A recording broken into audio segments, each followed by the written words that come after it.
Welcome to Cooking for Critters, the show where we cook up food for the food you want to eat. In this episode, we're going to make a mineral block, a treat block for deer getting ready for the season.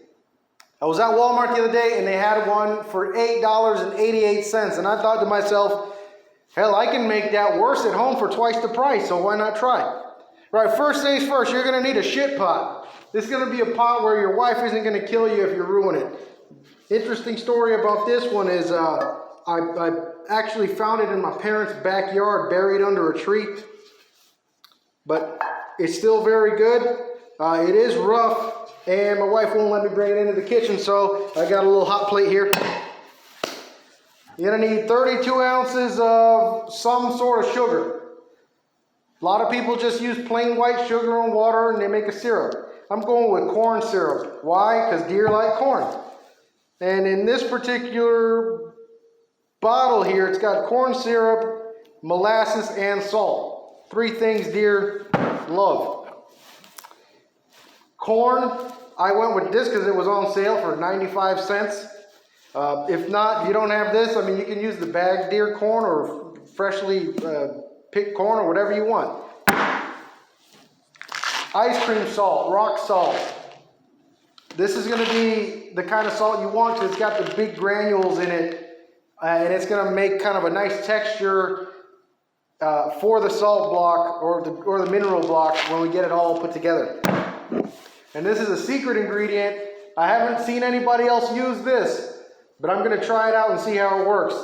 This is organic apple. Well, it doesn't have to be organic. I mean, if you can find just apple powder, you can do that. I guess you could dehydrate your own apples and make it yourself.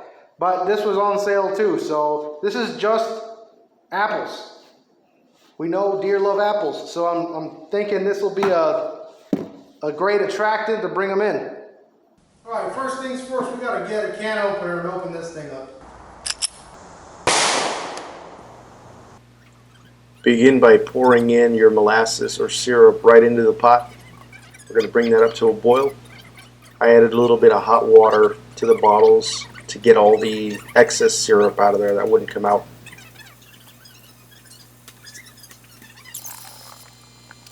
And drop in a stick of butter. Forgot to mention, you're going to need some butter to clean up after yourself so your wife doesn't kill you. I had to sneak into the kitchen. You're also going to need a digital thermometer. We're aiming for about 275 here. Never thought I'd make a video about watching stuff boil, but here we are. When it gets to about 212, it's going to sit there for a while. Just don't put it up all the way to high, because you'll just end up burning it. So just leave it on medium, and you'll see it slowly start climbing up as the moisture leaves the mixture.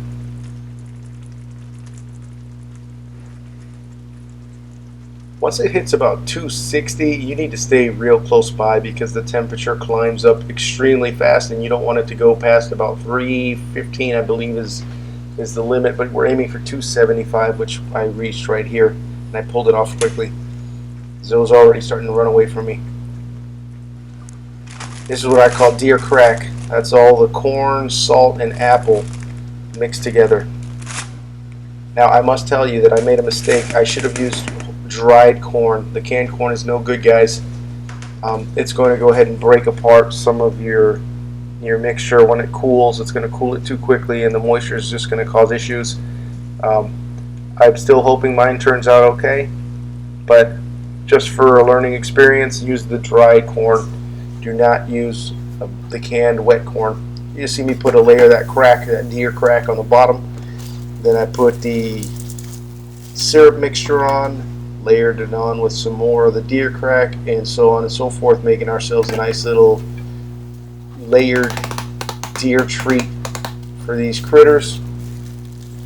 And even if it doesn't look good or as aesthetically pleasing as I would have liked, it's still going to work. I mean, as it rains, I'm putting this on top of a stump. It'll dissolve some of this stuff, and it'll go into the stump, and the deer will enjoy it one way or another. They don't care what it looks like.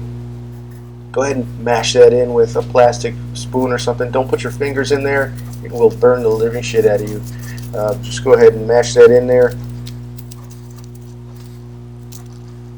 and I actually ended up putting 2 nails in mine so I could slam it into a log for some security.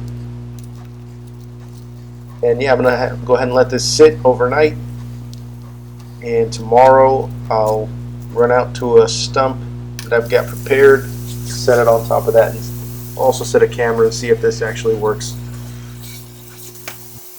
Alright, y'all, so I've got this log I brought out here, stump,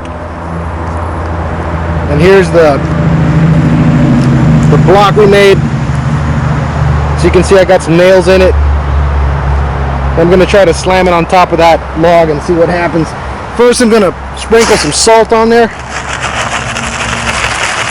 Like I mentioned, this is going to just leach into the wood anyway.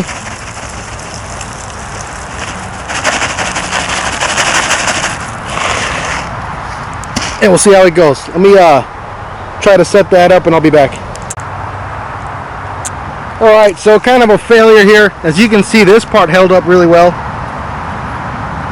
Held its shape really nicely, but the rest of it kind of crumbled, and I think that's due to that canned corn. But anyways, I mean, this is gonna just soak into that log. It's been raining anyway, really rainy today.